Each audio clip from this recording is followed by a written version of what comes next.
So we saw all the chaos that came out of the time of troubles, and we looked at some of the rulers. How was life for people who, the majority of people who lived in Russia? By 1400s, peasants could only relocate in a 2-week period set by law. So the peasants are going to be the majority.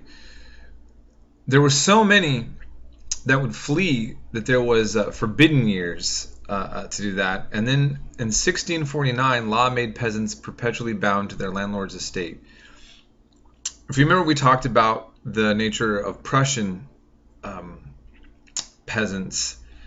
Here, Russia, it's really bad. So virtually the majority population were slaves to the landlords and had no freedom. Cossacks, who were they? We might have heard of them before. And here it's talking about 17th century expansions, possibly descendants of fleeing peasants. But historically, they supported revolts and served the Russian Empire. Seems like a contradiction. And like most things in life, there remains contradictions throughout all things. Anyhow, the Cossacks spread Russian dominance into Western and Eastern territories. So they were kind of used in that way. And they even crossed Siberia into Alaska down to the Californian coast. And we often forget about that, right? Russia connects with Alaska, are nearly so. So, anyhow, that's all I want to say about that. So, let's go to the Tsar Peter the First, or Peter the Great, and Westernization. He was about 6'7", quite a tall guy. He had some physical problems, like extra small feet and hands, kind of an awkwardly tall guy. But he made nobles take on Western styles and manners. So he actually said, hey, we're shaving the beards, guys. We're shaving the beards.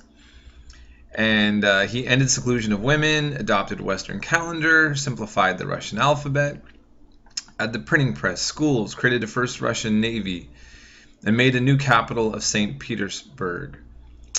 But he died with no heir. But he's significant. So Peter the Great is the guy. Look at 1672 to 1725, who's going to westernize, or some would say modernize, Russia. Okay, so it goes from, if we looked at the history we're talking before, things looked very similar to the Eastern style. Now Russia's kind of swinging over more towards the Western style,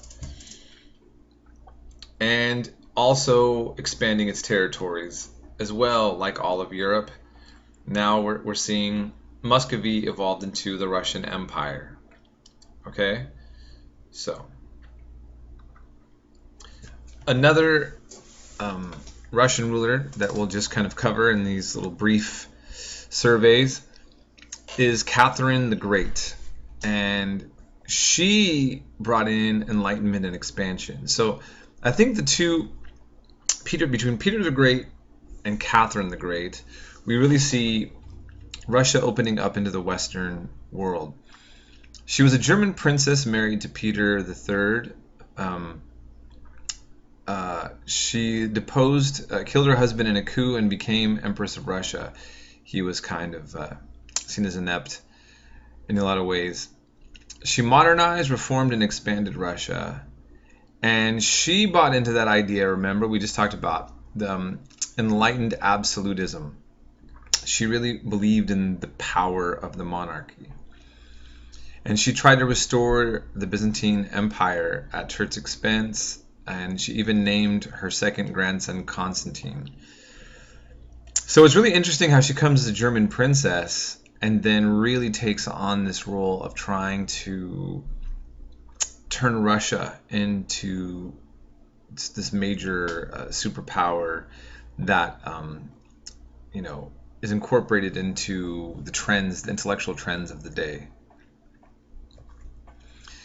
So expansion under Catherine the Great She enhanced Western orientation, divided up Poland with Austria and Prussia, absorbed many non-Russians, and this was helped by her longtime lover, Prince